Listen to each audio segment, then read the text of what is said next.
유종일 KDI 국제정책대학원 명예 교수님을 모셨습니다. 우리나라 대표적인 진보적 경제학자이시고요. 그리고 현실 문제에 또 적극적으로 목소리를 내시는 참여하는 지식인으로 활동을 하셨는데요. 비상계엄 사태, 내란 사태가 지금 계속 진행 중이라고 보고 있고요. 대외적으로는 트럼프발 관세 전쟁으로 사실상 우리 경제가 내후 외환의 위기에 처해 있는데요. 한국의 대표적인 경제학자이신 유 교수님의 고견을 듣는 시간을 갖도록 하겠습니다. 최근에 그 언론들을 보니까 주요 정치인의 어떤 그 이번 대선 국면에서 정책 자문단에 참여한다는 그런 뉴스들이 나오는데요. 뭐 그에 대한 입장이 있으시면 말씀해 주시기 부탁드립니다. 사실 제가 KDI 국제정책대학원에서 대학원장으로 그게 이제 공공기관의 기관장이었기 때문에 정치 중립이 의무잖아요. 그래서 정치인과의 관계나 이런 것들도 제가 좀 이렇게 멀리하고 작년 11월 달에 뒤늦게 정년 퇴임을 했어요.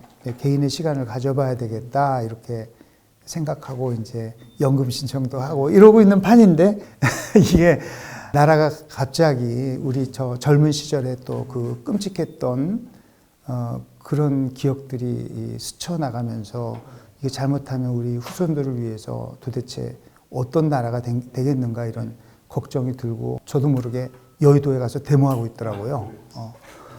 그래서 이게 내 팔자가 참 기구하다 이제 이런 생각을 하고 있는 차에 이재명 전 대표께서 연락을 해오셔서 성장 전략을 좀 마련을 해줬으면 좋겠다 이런 말씀을 하시더라고요. 그래서 지금 나라가 이런 지경에 이르렀으니까 내가 할 수 있는 건 도와드려야 되겠다 생각을 하고 성장 전략을 마련해드리고 이런저런 또 정책 자문 해드리고 있었던 거고요. 성장과 통합이라는 이제 단체 만들게 됐는데 주변에 보니까 또 뜻을 같이 하는 분들이 많이 있더라고요.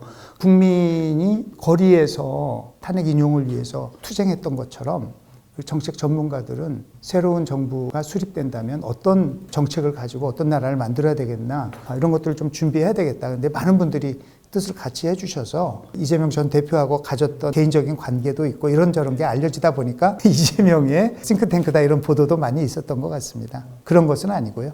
지금 그 성장과 통합 단체명이 이제 구체적으로 이제 보도가 되고 있는데요. 이재명 전 대표도 성장 전략 그런 부분에 대해 아마 주문을 하시는 것 같은데 어떤 아이디어를 갖고 계시는지 좀. 가장 중요한 거는 3, 4, 5 성장이다. 국민들께 이제 이해하기 쉽게 그 3이라고 하는 것은 우리 잠재 성장률을 3%까지 끌어올리겠다. 세계 4대 수출국이 되고 1인당 국민소득 5만 달러를 달성해야 된다 하는 이제 그런 목표인데요. 가장 중요한 것은 3% 잠재 성장률입니다. 잠재 성장률이 2% 그 이하로 지금 이미 내려간 걸로 15년 전만 하더라도 5%, 5년마다 1%씩 이렇게 계속 내려가고 있고 이게 계속 내려가다 보니까 국민들 뇌리에 심지어는 경제 전문가들도 거의 뭐 자연법칙인 것처럼 5년 지나면 또 1% 내려가겠지 그렇게 받아들이는 경향이 있고 지금 현재 여러 기관에서 전망한 것 자체가 또 그렇게 돼 있어요. 그래서 앞으로 한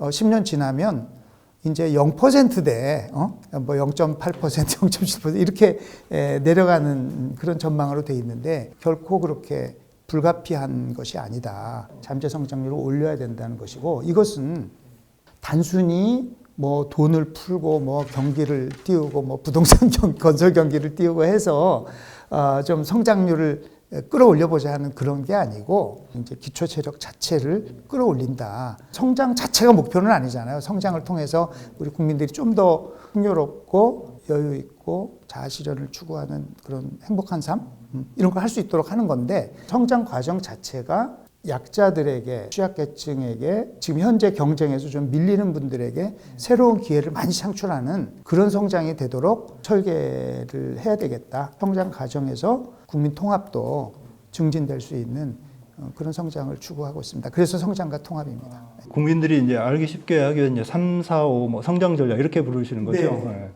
네. 알기 쉬운 건 좋은데 저 같은 사람한테는 이제 이명박 정부 시절에 747 뭐 이런 게 이제 떠오르거든요. 그래서 목표는 좀 높게 세우는 건 전 중요하다고 생각해요. 뭐 그렇게 필요하다고 생각하는데 뭐 우리 경제학자들 사이에서는 10년 안에 일본처럼 간다 뭐 이렇게 이야기를 하고 있거든요. 차기 대통령 아마 임기가 2030년일 테니까 그때까지 3%로 올리겠다는 그런 야심찬 계획인 것 같은데 너무 야심찬 거 아닌가요? 우선 이명박 정부 747을 말씀을 하셨으니까 그때 그 747은 그야말로 무리한 계획이었고요. 당시를 회상해 보면 저도 이제 이걸 많이 비판을 했었는데 구체적인 계획이 없어요.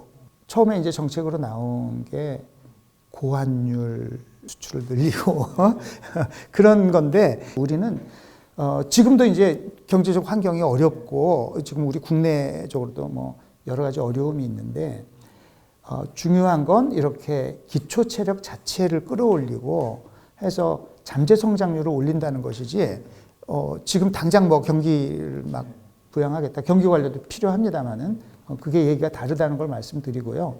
너무 장밋빛 계획 아니냐? 충분히 그런 지적이 가능한데 그때 747과는 달리 상당히 이제 구체적인 그런 대안들을 준비를 하고 있다.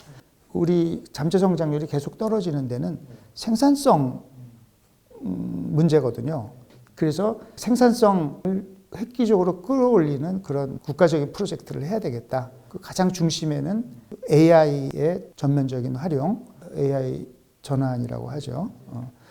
그것이 놓여 있다. 이렇게 말씀드릴 수 있습니다. 3, 4, 5에서 3은 이제 개략적으로 좀 설명을 하셨고 4는 이제 세계 4대 수출국으로 이제 올라가겠다 그런 말씀이신데 지금 대외적으로 관세 전쟁이 벌어져서 국제 무역 규모 자체가 이제 줄어들 우려가 큰 거잖아요. 거기에 따른 어떤 피해를 어떻게 하면 우리가 최소화할 수 있을까? 그런 방안들이 오히려 지금 더 필요한 게 아닌가 그런 거 싶은데 처음에 사실은 3, 4, 5 성장 전략이라는 것은 비상계엄과 국회에서의 탄핵 이런 것이 벌어지는 와중에 이재명 전 대표께서 저한테 부탁을 해서 만들었던 거고 그때 물론 트럼프 당선자였죠. 관세 부과를 뭐 공언을 하고 있었고 그거에 대한 뭐 우려가 없었던 건 아니지만 현실화되지 않았었고 어쨌든 그것과 관계없이 수출 4대국이라는 건 뭐 전체적으로 전 세계 교역량이 줄어드는 거는 뭐 대한민국이 어떻게 할 수 있는 문제는 솔직히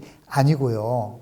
그 안에서 우리가 그래도 세계 4대 수출국이 되겠다고 하는 거는 지금 중국, 미국, 독일 1, 2, 3등은 워낙 그 규모가 커서 우리가 뭐 거기하고 그렇지만 그 앞에 있는 게 지금 일본하고 네덜란드밖에 없고 이거는 우리가 잘하면 충분히 따라잡을 수 있고 이제 진짜 중요한 거는 뭐 이런 목표를 가지고 이제 그 해보자 수출 환경이 어렵지만은 이렇게 해보자 하는 이제 그런 차원이고 관세 전쟁이 벌어지는 와중에서 우리가 어떻게 대응해야 될 것이냐 이거는 뭐 너무나 중요한 그런 문제죠. 지금 저희가 1인당 작년에 아마 36,000불일 텐데요. 지금 추세대로 가면은 5년 뒤면 뭐 아주 뭐 불가능하지는 않을 거다 뭐 그런 생각도 이제 들기는 하는데 우리가 이제 선진국 문턱에는 올라가긴 했지만 4만 불, 5만 불 가려면은 아까 말씀하신 생산성, 그 어떤 혁신 중심의 어떤 경제 체제 이게 가장 필요할 것 같은데 과연 그게 단기간에 가능할까? 그거 정말 이제 핵심적인 질문이신데요. 1인당 국민소득 5만 달러가 사실 이건 굉장히 소박한 목표예요. 10년 전에요. 10년 전에 3만 5천 달러였어요. 거의 제자리 걸음을 한 거죠. 그러면 우리 국민소득이 하나도 1인당 국민소득이 안 올라서 그러냐? 그건 아니고 환율이 계속 올라가가지고 우리 소득이 올라가도 달러로 계산하면 이게 내려가 버리니까 원화 가치가 계속 내려갔기 때문에 원화 가치만 정상화되더라도 그것만 해도 4만 뭐 1,000불, 2,000불 이렇게 올라가게 되고 우리가 생각하는 그런 정책들을 추진하면 1인당 국민소득 5만 달러는 뭐 결코 어려운 목표가 아니고 2030년 아니고 2029년에도 충분히 할 수 있는 목표다. 저는 이렇게 생각하고 있고요. 그 생산성 관련해 가지고 AI 잠깐 언급을 하셨는데요. 그 최근에 이제 뭐 AI 국부 펀드, 국민 국부 펀드 뭐 그런 이야기도 나오고 구체적인 어떤 실현 방안이 있는 건가요? AI를 전면적으로 활용해서 우리 경제의 생산성을 높이고 우리 생활에서부터 다양한 모든 그 산업 분야의 생산성을 올리는 일에까지 적극적으로 활용하자. 솔직히 얘기해서 파운데이션 모델이라고 그러죠. 근본적인 그 AI 그 근본 모델 이런 거는 미국하고 중국이 경쟁하는 거고요.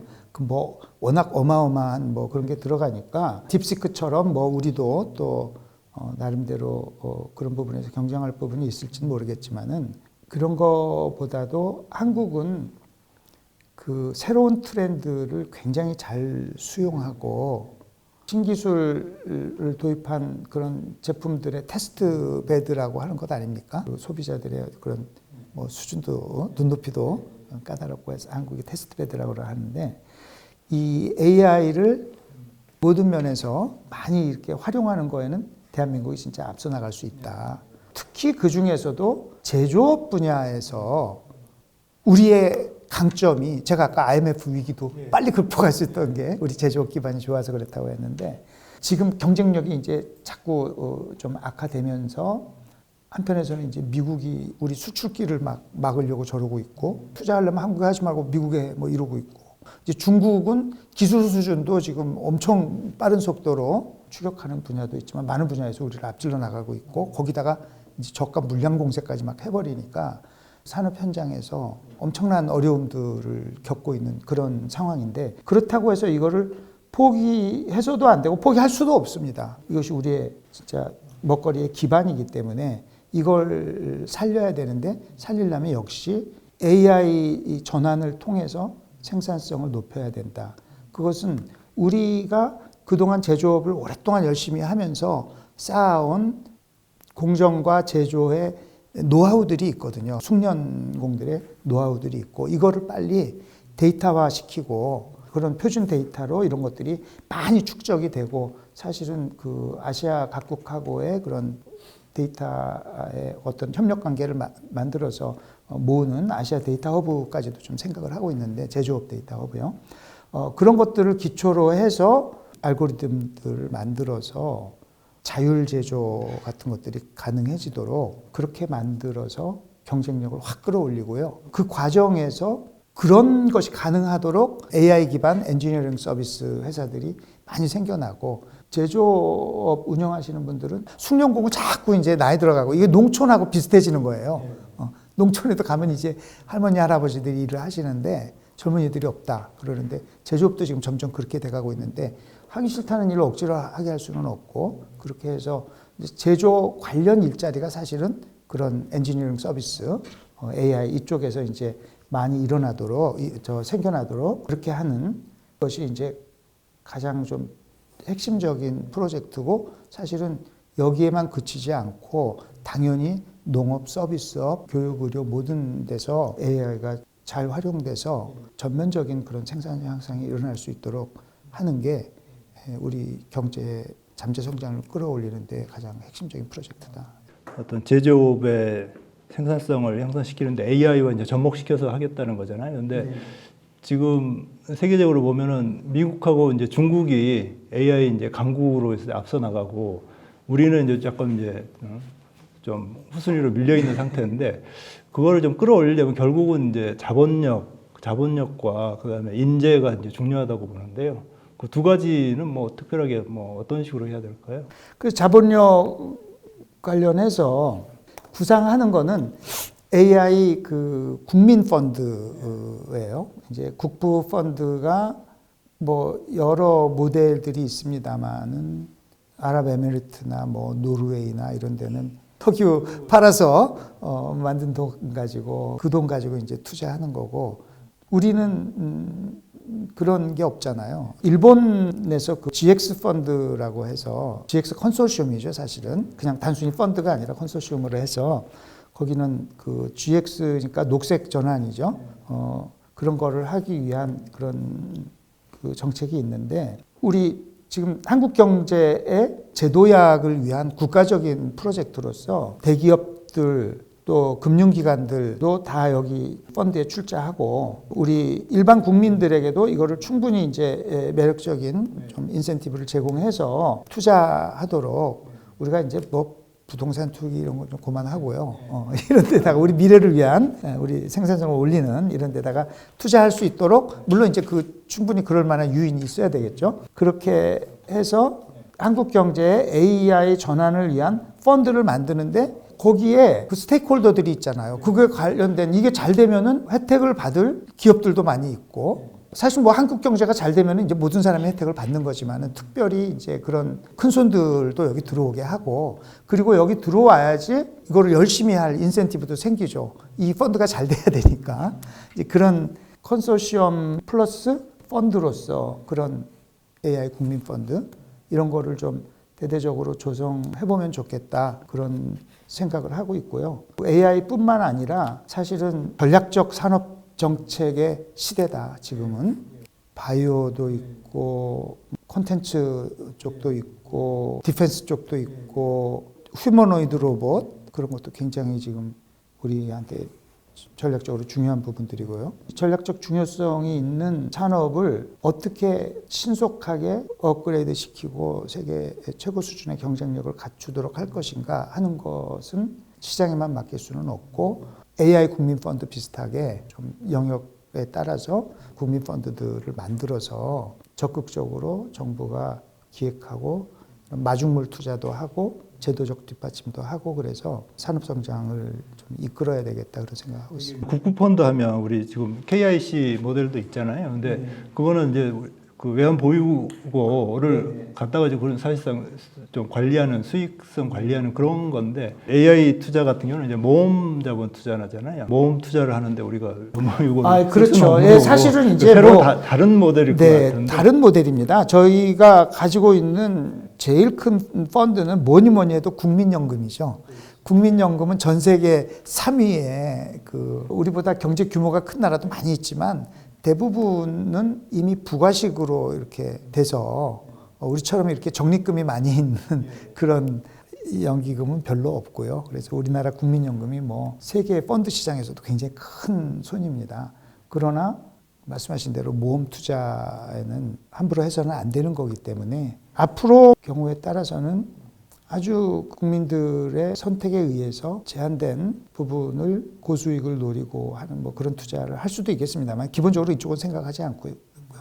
KIC도 한 300조 가량 규모가 있는 펀드인데 이거는 우리 외환보유고이기 때문에 이것도 외환보유고는 급할 때 땡겨다 써야 되니까 이런 장기 모형 투자를 하는 데는 한계가 있습니다. 적정 외환보유고를 좀 넘어서는 그런 부분에 대해서는 그리고 저희가 이제 외환 유동성이라든지 이런 거를 잘 관리를 해야 되겠는데 과도한 외환 보유고는 사실 그래서 KIC도 만드는 거거든요. 그냥 뭐 무조건 미국 국채만 사갖고 있을 일은 아니다 해서 이제 조금씩 투자를 하는 건데 조금 더 과감하게 국민 경제의 미래를 위한 그런 투자에 일부 투입할 수 있겠다. 그런 거고 그 외에도 이제 여러 모태 펀드 대표적으로 정부에서 그 모태 펀드를 해서 레버리지를 일으켜서 이제 모태 펀드를 확대해서 하는 그런 거라든지 이런 좀 정책 자금 중에서 일부는 있습니다. 그래서 그런 것들 다 활용하고 큰 기본적인 것은 각자 이 조금조그만 펀드들이 다 이렇게 해서 생기고 저렇게 해서 생기고 했는데 자기 논리에 갇혀 있을 문제가 아니라 지금 한국 경제가 맞닥뜨린 이런 굉장히 심각한 위기 여기서 어떻게 우리 경제의 재도약을 위한 전략을 만들 것이냐 하는 그 큰 그림에서 봤을 때 이들을 필요하면 통폐합도 하고 투자 관련된 규정을 바꿔야 되면 좀 바꾸고 해서 이런 국가적인 전략에 맞춰서 좀 할 수 있도록 해봐야겠다 생각을 합니다.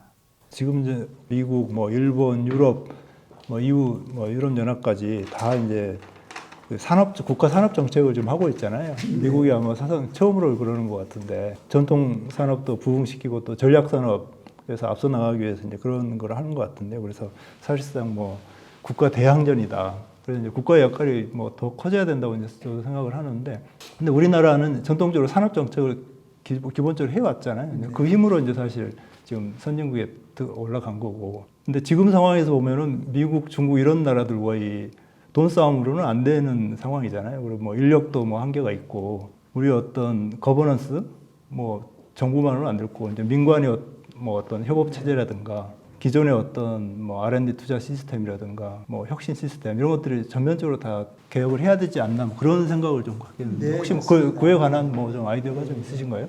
R&D 관련해서도 그렇고 뭐 여러 가지 얘기가 나와서 이게 다 중요한 얘기니까 뭐 천천히 하나씩 합시다. 우선 산업정책인데 지난 40년 정도 되죠. 소위 이제 신자유주의라고 하는 사조어가 풍미했을 때는 산업정책이 그 더티 워드죠. 산업정책이 막 저런 이 국가의 시장 개입, 저 비효율성 조례, 보호무역 뭐 이런 식으로 해서 굉장히 좀 배관시 됐었죠.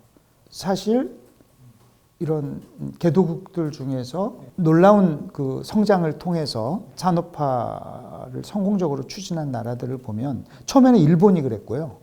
일본의 그 유명한 뭐 미티의 기적 아닙니까? 뭐 한국 그렇고 뭐 대만도 그렇고 그다음에 중국 뭐 베트남 등등 해서 이런 나라들이 다 이거 산업 정책을 잘 해가지고 그렇게 큰 거거든요. 그러다 보니까 특히 이제 중국이 워낙 이렇게 치고 올라오니까 거기에 이제 맞대응하고 이렇게 하는 과정에서 야 이거 산업 정책을 해야 되겠다. 그런 게 많이 된 것 같고 사실 저기 이 미국이라고 뭐 산업 정책을 안 했던 것도 아니에요. 예.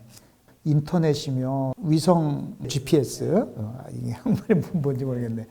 포지셔닝 시스템 뭐 등등 그 중요한 기술이 그 미국에 다 저 정부 돈으로 이제 국방성 주도의 그런 그 달파라고 하죠.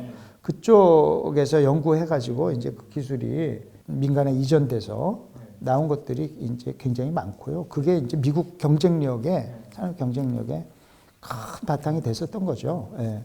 그런데 지금 이제는 모든 나라가 산업 정책을 하겠다고 나서고 무한 경쟁의 그런 시대가 됐는데 여기서 우리는 노하우가 많은 거죠. 과거부터 이렇게 쭉 해왔기 때문에.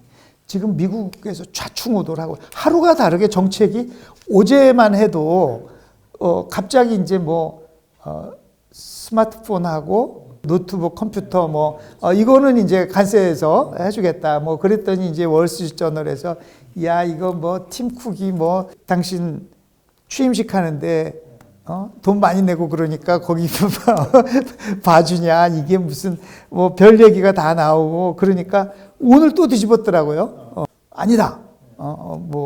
그 잘못된 거다 하고서 또 말을 뒤집었고 그리고 미국이 저렇게 관세를 하면 과연 다 미국에 이제 공장이 돌아와가지고 미국 제조업이 부흥할 것이냐 하는 거에 대해서도 굉장히 이제 회의적인 시각이 많고 그래서 이게 우리한테 꼭 나쁜 게임이 아니다. 과거로 돌아가면 우리나라 산업정책 하면은 뭐니 해도 70년대 중화공업화가 이제 대표적인 겁니다. 그때 우리가 이제 70년대 이전부터 이제 시작이 된 건데 상징하는 거는 포항제철이죠.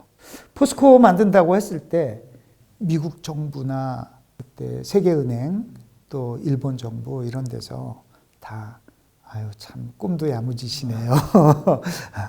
저기 대한민국은 우리가 딱 보니까요 비교 우위가 이런 거 옷도 좀 만드시고요. 가발도 거기는 또 촘촘하게 잘 짜고 뭐 라디오 조립하고 이것도 젓가락을 써서 그런지 이런 뭐 조립을 참 잘하시더라고요. 이렇게 매우 노동집약적인 이런 거를 하는 게 당신들한테 맞는 거다. 그 쓸데없는 꿈 꾸지 마라. 그러고 자금 지원 안 하겠다. 이렇게 했었거든요. 그런데 그걸 이제 빡빡 우기다가 잘 안 되니까 일본의 이제 청구권 자금 그것도 활용하고 해서 그 신일본 제철 낙후된 시설 들여와가지고 시작한 거 아닙니까? 예. 그렇게 해서 앞날을 내다보고 시장이 효율적이라고 하지만은 그거는 큰 변동이 없는 상황에서 가장 이윤이 많이 나는 쪽으로 생산을 확대하고 뭐 기업이 진입을 하고 한물 간 산업에서는 이제 뭐 가격이 떨어지고 이윤이 떨어지니까 이제 퇴출이 되고 이런 거를 잘하는 게 시장인데 지금은 굉장히 큰 전환기잖아요. 세계 경제 환경이 바뀌고 있고 기술이 이제 AI 근본적으로 바뀌고 있고 기후 위기 때문에 이제 탄소 중립으로 가야 되고 이런 그 큰 변화를 빨리 하려고 그러면은 그거는 시장은 여러 트라이얼 에러를 통해서 가는 거기 때문에 이런 좀 전략적인 기획이 굉장히 중요하고요. 이때 개도국으로서 비교 우위는 비록 노동집약적인 산업에 있다고 하나 우리가 진짜 고부가 가치 산업으로 가고 하려면 이런 중화학공업화가 필요하겠다. 그걸 하려면 우선 그 철강부터 만들어야 되겠다. 뭐 이제 등등 이런 게 쭉 있어가지고 정책이 추진이 됐던 거고 그때 파트너가 재벌이에요. 재벌 경제가 본격적으로 만들어진 건 70년대입니다. 박정희 대통령이 정주영 회장한테 이거 임자 조선업 좀 해보시오. 그러니까 우리 정주영 회장이 이 머리를 긁으면서 그거 제가 그거 뭐 해본 적도 없고 그게 돈도 엄청 많이 드는 거고 또 경기에도 엄청 타는 그런 건데 그거 제가 하기가 좀 쉽지 않겠는데요.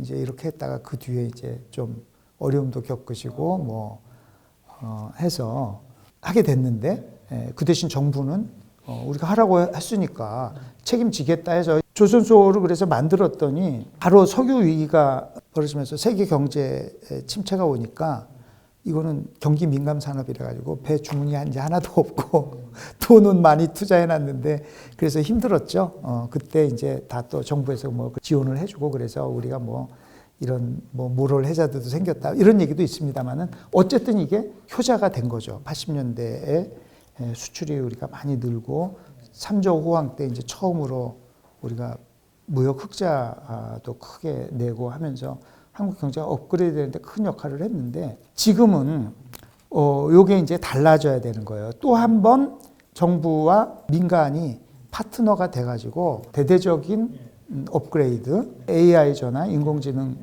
활용을 통한 그 업그레이드 프로젝트를 하는 파트너가 돼야 되는데 이제는 그때에 비해서 훨씬 더 민간이 주도를 해야 되고요.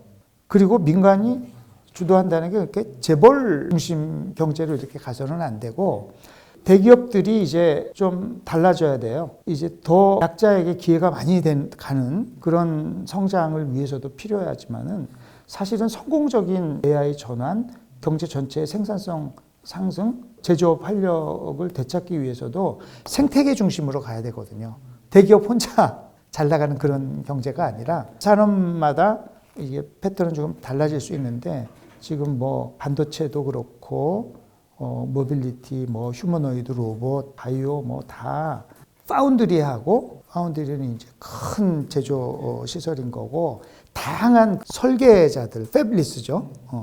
이런 로봇을 만들고 싶어. 그거 이제 아이디어 좋고 능력 있는 엔지니어들이 뭐 설계해서 요거 좀 만들어줘, 저거 좀 만들어줘 하는 그리고 테스트하고 이제 실증하고 인증하는 부분 그리고 소부장 때문에 우리 지난번에 일본한테 호되게 당했지 않습니까? 소부장 이거 다 이제 중소기업들이 필요하단 말이에요. 이런 생태계를 함께 키우고 혜택을 국민들이 또 함께 누릴 수 있는 이제 국민 펀드나 뭐 이런 것들을 통해서 그런 구조로 가서 새로운 그 민간 파트너십에 의한 산업 정책을 해야 된다. 이렇게 좀 생각을 하고 있습니다. R&D 말씀 나온 김에 더 여쭤보면 R&D 투자 관련해서는 이제 뭐 윤석열 정권에서 뭐 R&D 예산 뭐 삭감해가지고 과학기술가 엄청나게 어려움을 겪고 했었는데 네.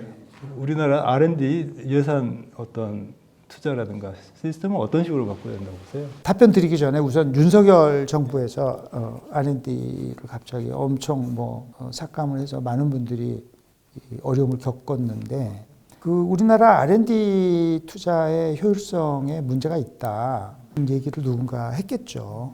하고 그다음에 이제 거기는 또 정책 결정에 여러 가지 또 이해 못할 요소들이 있으니까 뭐 어떻게 해서 그렇게 됐는지 모르겠는데 뭐 제대로 된 설명도 없이 그리고 이 비효율적인 게 원인이 뭐고 어떻게 하면 이게 더 효율적인 R&D를 할 수 있는지에 관한 논의와 사회적 합의 뭐 이런 걸 하는 과정이 일체 없이 뭐 거의 그런 거죠. 뭐 의대 정원 뭐 하는지 하고 뭐 그거 빨리 돌아오지 않으면은 뭐 전부 처단하겠다 하는 무슨 이제 이런 식으로 해버린 건데 전격적으로. 그러나 그 밑에 있었던 문제의식 자체는 무시할 수 없다. 우리가 R&D 투자를 전 세계에서 GDP 대비 R&D 투자를 1등, 2등 하는 그런 나라인데 R&D의 성과는 이건 뭐 네이처지에도 나왔고 제가 이거 한 20년 전부터 계속 주장하던 거예요. 맨날 이제 그 단기적인 경기 부양에 매달려 가지고 어떻게 하면 그 투자를 늘리냐 이걸 이제 자꾸 얘기를 하는데 당연히 뭐 투자하면 좋고 뭐 당장의 경기를 활성화시키는 데 도움이 되고 그렇지만은 투자한 만큼의 효율이 안 생기고 생산성 증가율은 점점 떨어지고 우리 경제 문제는 투자 부진이 아니고 투자율은 여전히 뭐 지금 많이 내려갔지만 아직도 OECD 국가 중에서 최고 수준입니다. 투자 부진이 문제가 아니고 혁신의 부진이 문제고 그거는 이제 그 시장에서 이런 좀 기득권을 누리는 대기업들이 물론 국제 경쟁이 있긴 하지만은 조금 안주하는 경향, 국내 시장에서 굉장히 독점적인 지위를 많은 기업들이 누리고 있기 때문에 그런 부분이 있고 우리 R&D 시스템이 이게 추격형이거든요. 선진국 기술을 빨리빨리 따라잡기 위해서 여러 가지로 모방도 하고 이런 거에서부터 많이 시작을 했기 때문에 지금 물론 이제 우리 과학기술 수준도 높아지고 뭐 R&D 수준도 높아졌습니다만은 그 전환 과정이 굉장히 느려서 지금도 보면은 미래의 기술을 보면서 우리가 이런 R&D를 해야 된다. 이런 연구를 해야 된다는 것보다는 뭐 내가 할 수 있는 게 이거다. 해야 되는 것보다는 할 수 있는 연구를 하는 그런 부분이 굉장히 많아요. 그래서 이것도 국가 그런 전략적 산업 정책과 맞물려서 우리가 어떤 기술 개발에 좀 그 선택과 집중을 해서 우리 역량을 좀 쏟아붓고 할 것인가. 해야 하는 R&D에 좀 집중하는 그런 부분이 하나가 필요하고 뭐 연관이 돼 있습니다만은 시장에 그거는 이제 국가적인 차원에서의 전략적 산업 정책과 연계돼 있고 이거는 사실은 기업하고 이제 같이 민간하고 협력해서 해나가는 과정에서 수요 기반 R&D라고 해야 되겠죠. 그 산업 현장에서 이런 게 필요해 저런 게 필요해 하고 하는 것들이 R&D 시스템에서 반영될 수 있도록 하는 게 필요하고 물론 이것보다는 이제 근본적인 수준에서의 기초 연구 기초 연구는 이거는 또 다른 차원이니까 전체적으로 우리 그 R&D 시스템도 좀 획기적인 변화가 필요하다고 보고 있습니다. 지금 3, 4, 5 전략 이건 주로 이제 성장 쪽에 치우친 전략인 것 같은데 뭐 분배나 통합 쪽은 뭐 어떤 생각들을 갖고 계신지요? 네, 제가 이번에 그 이재명 전 대표 경선 출마 선언할 그 동영상 보신 분들도 많이 있을 텐데 이제 성장 얘기를 하시고 그 다음에 그 분배, 불평등 양극화 해소의 필요성도 못지않게 강조하셨어요. 그렇죠? 네. 그거는 너무 당연한 거고요. 성장이 중요하냐, 분배가 중요하냐 이렇게 하는 거는요. 너 엄마가 좋아, 아빠가 좋아 이거 하는 거하고 비슷한 거예요. 예, 예. 그거는 당연히 둘 다 중요한 거고 이재명 전 대표가 이제 성장 전략을 해달라는 거예요. 저도 원래 이제 제가 뭐 전공이 이런 성장, 경제 성장론 쪽이었는데 그래서 그거 중심으로 제가 아무래도 먼저 정책을 했었던 거고 시대적인 상황 자체가 어쩔 때는 이제 경제학 교과서를 보면요. 거시경제학 교과서를 보면은 경제의 3대 목표. 물론 미시경제학에 들어가면 또 다른 얘기 합니다. 효율성 얘기하고 그러는데 거시경제학의 경제 전체를 놓고 봤을 때는 성장, 분배, 안정 이 세 가지를 얘기를 하거든요. 뭐 금융위기가 난다 어쩌고 하면은 뭐 안정이 당연히 제일 중요하고요. 지금 성장은 뭐 좀 큰 문제가 없는 것 같은데 그 불평등이 너무 심화되고 그런 경우에는 당연히 분배에 관심을 갖고 어떻게 하면 이 분배를 개선할 건지 강조를 둬야 되고 근데 한국 경제는 제가 아까 말씀드렸듯이 지금 뭐 한국 경제도 이런 그 불평등 문제가 심각하기는 하지만 그래도 지난 10년간 이게 막 악화되지는 않았어요. 그 이전에는 굉장히 그게 이슈가 됐었죠. 특히 기억해 보시면은 그 박근혜 전 대통령이 당선됐던 그 대선에 3명의 그 메이저 후보가 있었는데 나중에 뭐 단일화는 됐습니다만은 박근혜, 문재인, 안철수 이 세 분이 경쟁하다가 아마 제 기억이 맞나요? 문재인, 안철수가 단일화를 했을 거예요. 근데 이 세 사람이 선관위에 후보 등록할 때 선관위에 10대 공약을 등록을 하게 돼 있습니다. 한번 지금 찾아보세요. 이 세 명의 공통적으로 전부 1번 공약이 경제민주화예요. 그건 그거의 시대 정신이었죠. 그래서 제가 뭐 소위 말하는 경제민주화의 아이콘이었으니까 제가 글을 뭐 쓰면서 세 사람이 다 경제민주화를 하겠다고 하니 참 한편으로는 기분이 좋지만 씁쓸하다. 왜냐하면 세 사람이 다 제대로 안 할 거기 때문에 제가 그런 글을 쓴 적이 있었는데 어쨌든 그때는 뭐 젊은이들이 뭐 3포 세대다 하고 소득 분배 불평등을 넘어서서 지금 기회 자체가 불평등하다. 이게 금수저, 흑수저 이런 얘기가 나왔고 그 다음에 이제 재벌 기업이 동네 골목상권까지 뭐 다 이렇게 하냐 그러고 그런 문제가 많이 이제 불거지던 때예요. 그래서 그런 게 또 전면에 부각될 수밖에 없었고 그런데 지금 어쨌든 거시적인 분배 지표로 봐서는 지난 한 10년간 더 악화되지는 않았고 오히려 뭐 약간 개선되는 그런 부분도 있었고 그렇게 했는데 성장은 아까 말씀드린 대로 계속해서 지금 악화일로를 걷고 어느덧 우리가 뭐 당연한 듯이 받아들이는 이런 상황까지 처했기 때문에 이거를 반전시켜야 된다. 그리고 우리 그런 사회 갈등 수준이 극에 달했잖아요, 지금. 그 이면에는 보면은 이런 불평등과 분배의 갈등 이런 것들도 중요한 요인으로 작용을 하고 있는데 이거를 좀 해결을 하려면 이제는 성장 없이는 안 된다. 지금 가족이 사이가 좋으면요. 아빠가 그냥 직장에서 우리 직장이 어려워가지고 지금 뭐 임금도 삭감되고 뭐 어려우니까 우리가 다 좀 허리띠 졸라매고 이렇게 살자. 알겠습니다. 뭐 이게 다 되는데 아빠 나는 말이야 우리 학교에서 무슨 뭐 애들이 이거 뭐 다 패딩 입는데 나 안 입으면 나 이렇게 이제 가면 안 되잖아요.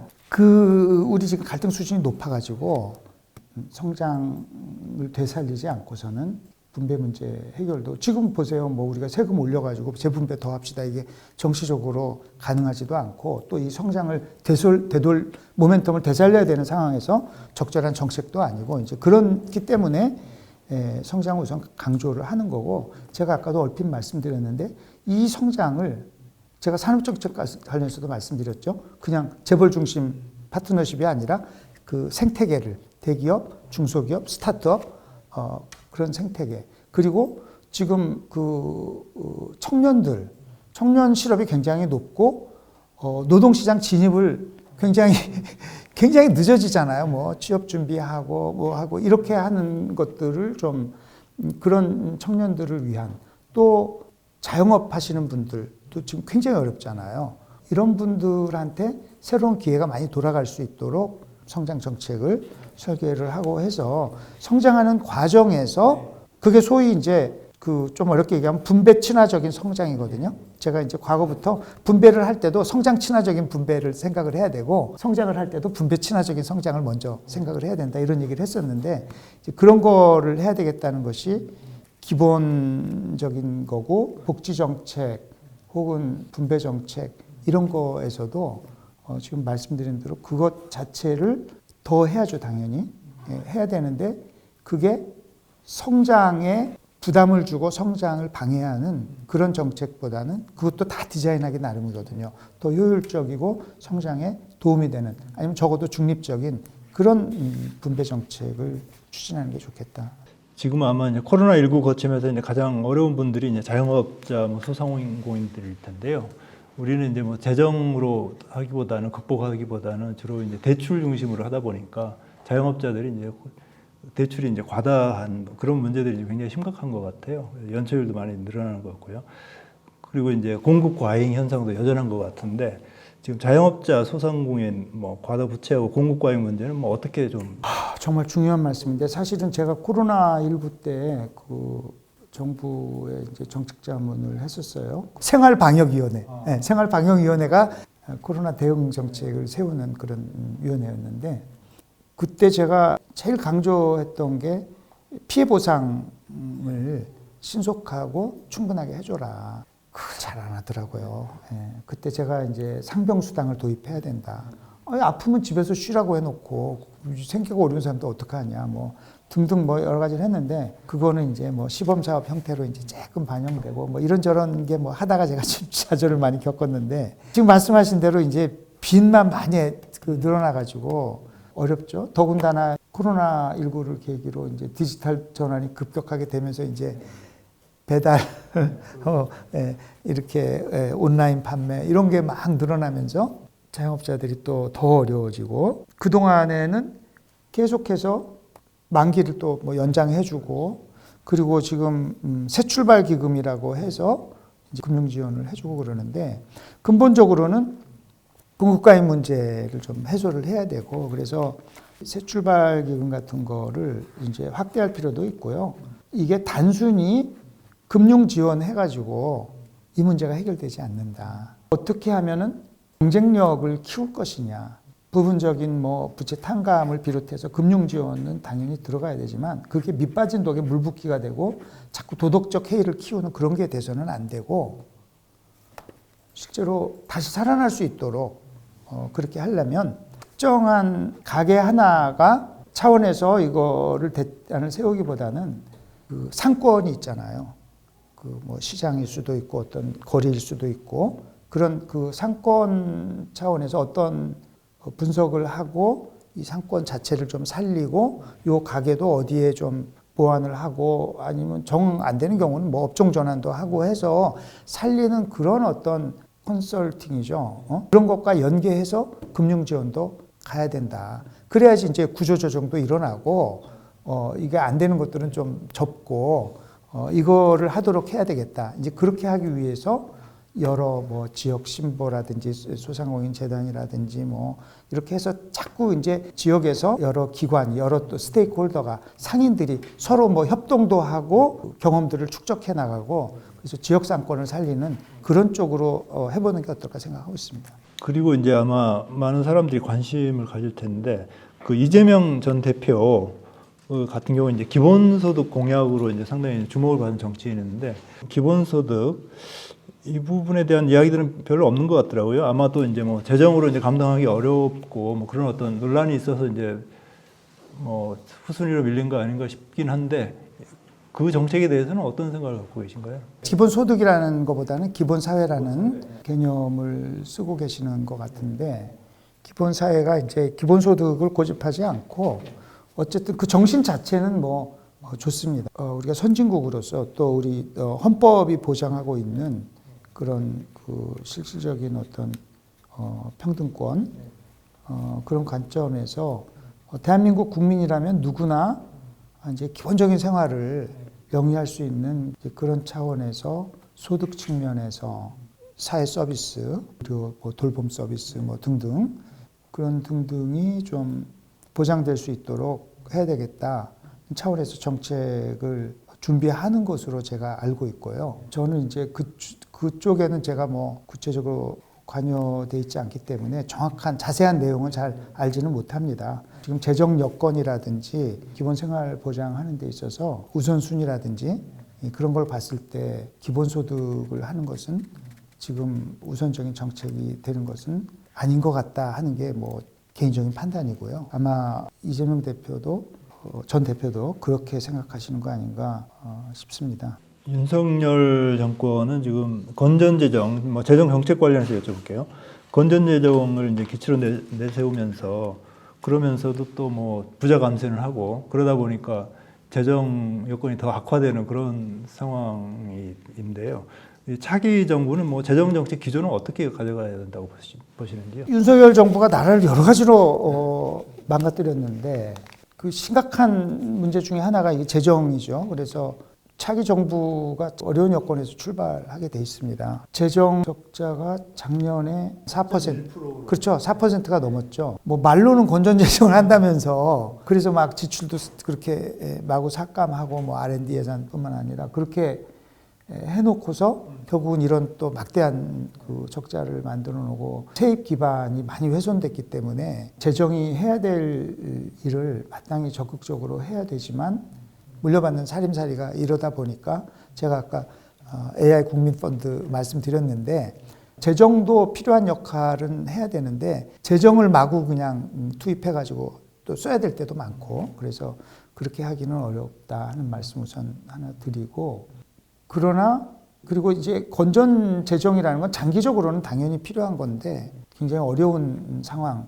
이런 통상 환경 악화 뭐 이런 것들을 생각해서 그리고 무엇보다 전략적 산업 정책 우리 미래를 위한 투자 이런 것들을 위해서는 훨씬 더 적극적인 재정 정책 해야 된다.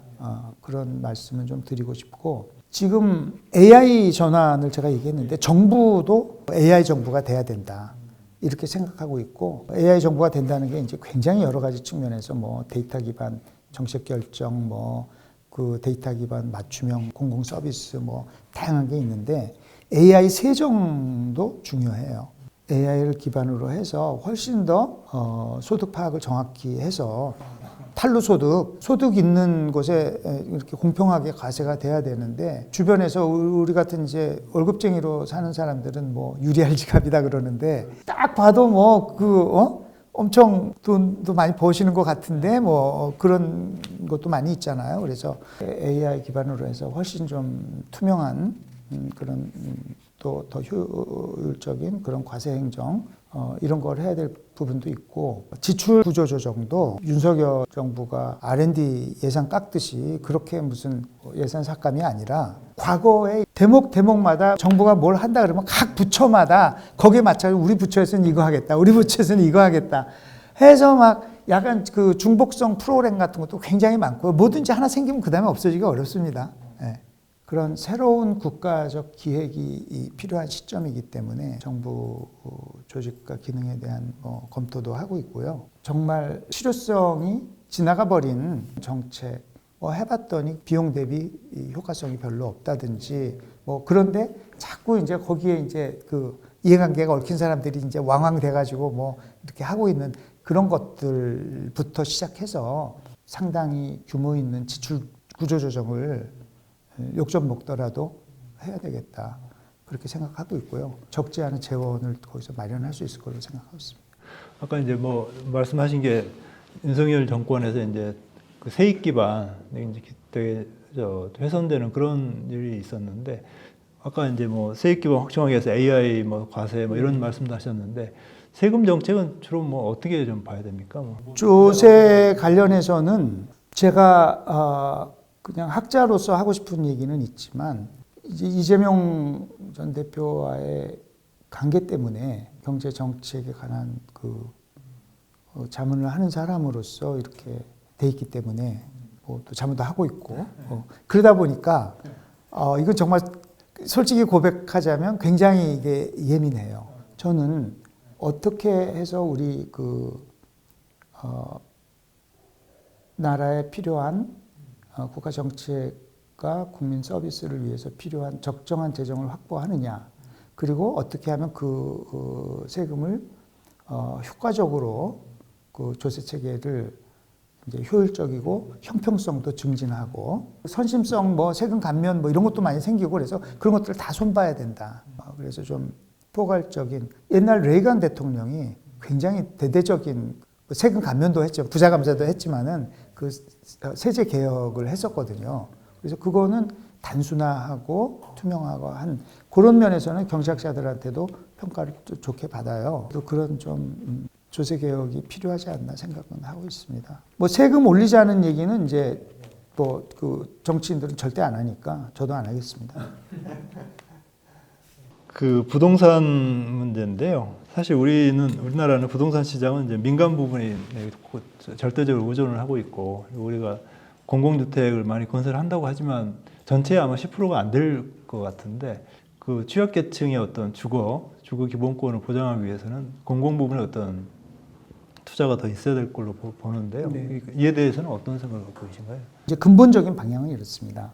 문재인 정부 국민들한테 비판받은 가장 큰 정책 실패 중에 하나가 부동산 가격 그 문제인데 윤석열 정부가 그걸 이제 엄청 비난하면서 자기네는 이제 많이 짓겠다 그랬잖아요. 그래놓고 안 지었어요. 안 지어서 3기 신도시도 착공도 안 했다고 그러고 그래서 굉장히 걱정입니다.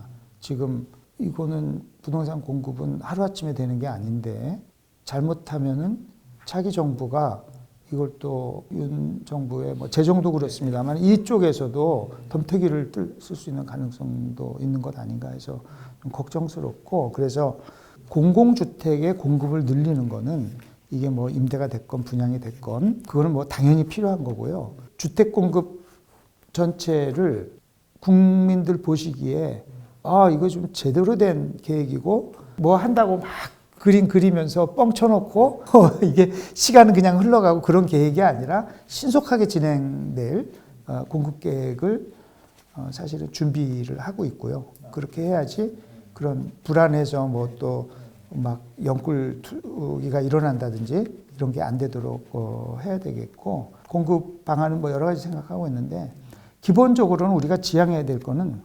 콤팩트 도시예요. 집이 얼마나 좋은 집이냐 하는 것도 있지만은 주거는 로케이션이 무지하게 중요하지 않습니까? 이 콤팩트하게 해야지 또 환경에도 그렇고 뭐 여러 가지 면에서 그렇게 해야 된다. 그리고 지금 수도권에는 어디 이제 집질 땅 찾는 것도 사실 쉽지는 않거든요. 그래서 콤팩트 방향으로 가면은 할 수 있는 게 많이 있겠다. 그리고 한겨레 신문에서 저도 뭐 특별한 관계도 있고 이 노설 의원님이 이렇게 직접 해주시니까 제가 이제 한 가지만 아이디어를 말씀을 드리자면 서울에만 해도 아마 주민복지센터가 400개가 있어요. 그렇죠? 서울에 400개 충분히 될 것 같습니다. 그런데 이 주민복지센터는 역세권에 있는 것도 많고 뭐 대체적으로 교통이 좋은 누구나 접근성이 좋은 그런 데 이렇게 있는데 저층입니다. 예, 예, 다 저층으로 돼 있어요. 우리 콤팩트 시티 개념으로 이걸 이제 주상복합처럼 올리자. 일본 같은 경우는 일본은 철도의 나라잖아요. 역사가 굉장히 많이 있는데 많은 역사들이 굉장히 그런 콤팩트 시티로 다양한 시설들 뭐 호텔, 상가, 뭐 식당가, 서점 막 해가지고 들어와 있는 데가 많고, 그런데 공용 공간을 이거는 이제 땅 사들이는 게 비싸가지고 문제 아닙니까? 그거 걱정 안 해도 되고 공공주택을 좋은 위치에 상당한 규모로 공급할 수 있다. 저는 특히 청년들이 야 이거 내가 언제 벌어가지고 집을 사 이렇게 돼버렸잖아요. 거기서 느끼는 좌절. 부모한테 유산 받은 애들하고 나하고는 처장지차니까 뭐 영끌 투자하고 뭐 하고 전세 사기도 당하고 여기 느끼는 좌절감이 엄청나잖아요. 저는 사실 제가 문재인 정부 때도 이 주택 공급에 대해서 제가 일찍이부터 이런 특단의 대책을 세워달라고 제가 뭐 요구도 하고 뭐 정말 좋은 아이디어십니다. 그래놓고 안 해가지고 제가 화가 좀 났었는데 그런 거를 좀 우리 청년들을 위해서 진짜 희소식이 될 수 있는 그런 공급 방안 이런 것도 준비하고 있습니다. 좋은 아이디어 같은데요. 네. 기존에는 이런 정책이 전혀 없었나요? 우리나라에서는 없었던 걸로 알고 있습니다. 있었나요? 그래. 좋은 아이디어 같은데. 지금 이제 통상 관련해가지고 트럼프 행정부의 압박으로 우리나라 이제 대기업들이 대미 미국에 이제 투자를 많이 하고 있잖아요. 바이든 행정부 때는 이제 뭐 주로 전략산업 위주였고 이번에는 이제 뭐 자동차나 뭐 철강 회사들이 미국에 공장을 짓고 그러는데 그러다 보니까 이제 한국 내 어떤 산업 공동화 그런 우려도 있고 한데요. 그런 부분에 대해서는 어떤 생각을 갖고 계세요? 미국으로 이제 다 짐 싸가지고 가자 이렇게 할 수도 없는 일, 그렇게 되지도 않을 거라고 봅니다. 미국 가서 공장 짓는 거요. 그게 보통 어려운 일 아닙니다. 예. 모든 비용이 엄청나게 비싸고 미국 가면 규제가 없는 줄 아는데 여기보다 훨씬 심각하고요. 예. 기술자 찾는 게 하늘의 별 따기고 그러면 한국에서 데려가야 되는데 지금 트럼프 정부가 이민 이거 다 때려잡는다는 거 아니에요. 예. 미국에서 그러는 것보다 더 큰 위협은 중국이죠, 사실. 그 시장 경제라는 거는 원래 그래요. 요거는 내가 하던 거니까 내 영역이니까 건드리지 마. 이거 없어요. 내가 너보다 더 잘할 수 있어. 그게 경쟁인 거예요. 그러면 더 정신 차리고, 그래? 네가 감히 그걸 한단 말이야? 보니까, 이 장난 아니네? 그러면 어떻게 하면은 나는 더 잘할까? 어떻게 하면, 이거는 안 되겠어. 그래, 이제 앞으로 이거는 네가 해. 나는 사실 이 경험을 갖고 보니까 나는 이것도 할 수 있을 것 같아. 이렇게 해서 이제 자원의 배치가 계속 바뀌어 나가고 혁신이 일어나고 하는 게 당연한 거고, 그래서 우리 제조업 자체를 우리도 보호하자 이게 아니라 이걸 완전히 이제 업그레이드를 하자. 그 핵심에는 AI 전환이 있다. 이렇게 하는 거고, 그러면서 우리가 미국 경제와 또 유럽 경제와 일본 경제와 그리고 중국 경제와 어떻게 경쟁하면서도 너는 요걸 잘하니까 이쪽하고 우리는 요걸 잘하니까 요걸 결합하면은 전체적으로 더 잘할 수 있어 하는 그런 것들을 또 많이 찾아내고 그렇게 하면 우리 제조업 공동화가 결코 필연이 아니다. 아무리 뭐 지금 통상 질서가 뭐 이렇게 망가지고 있다고 하더라도 갑자기 뭐 전부 뭐 고립 경제가 되고 절대로 그렇게 될 수가 없습니다. 벌써 뭐 미국이 보호무역주의를 시작하고 한 게 트럼프 1기 때부터 바이든 때도 뭐 더 했으면 더 했지. 그리고 이제 트럼프 2기 와서 이제 더 하고 그러긴 하지만은 야, 이제는 뭐 세계화가 끝났냐 어쩌고 했는데 결코 그렇지 않았거든요. 그래서 WTO도 좀 지켜내고 과거와 같지는 않겠지만은 국제적인 이런 그 분업 통상 이런 것들도 최대한 좀 지켜내는 그런 국제적인 노력에 한국이 뭐 통상 국가로서 앞장서서 이제 그런 노력도 하지만 이런 산업구조 재편에 또 좀 기민하게 대응하고 여러 나라와 그런 협력관계도 만들어내고 그렇게 하면 지킬 수 있다고 봅니다. 보수 진영에 있는 사람, 보수 언론에 이제 뭐 논설위원이나 뭐 이런 사람들 만나보면 그 이재명 전 대표가 이제 대통령이 됐을 때 뭐 가장 큰 걱정이 뭐냐, 그 포퓰리즘적 정책으로 남미의 베네수엘라 같은 나라로 될 거다 우리나라. 그런 걱정들을 많이 하는데 그에 대해서는 어떤 생각을 갖고 계세요? 기본소득 관련됐던 문제 그리고 지원금 이런 것 때문에 이제 그런 우리 것 뭐 다 뺏어다가 인기 끌려고 막 나눠주는 거 아니냐 그런 우려를 하시는 분들이 많이 있다는 거 저도 잘 알고 있습니다. 근데 저한테 성장 전략 만들어 달라고 했잖아요. 이재명 전 대표하고 알고 지낸 게 오랜데 쓴소리도 조금 했어요.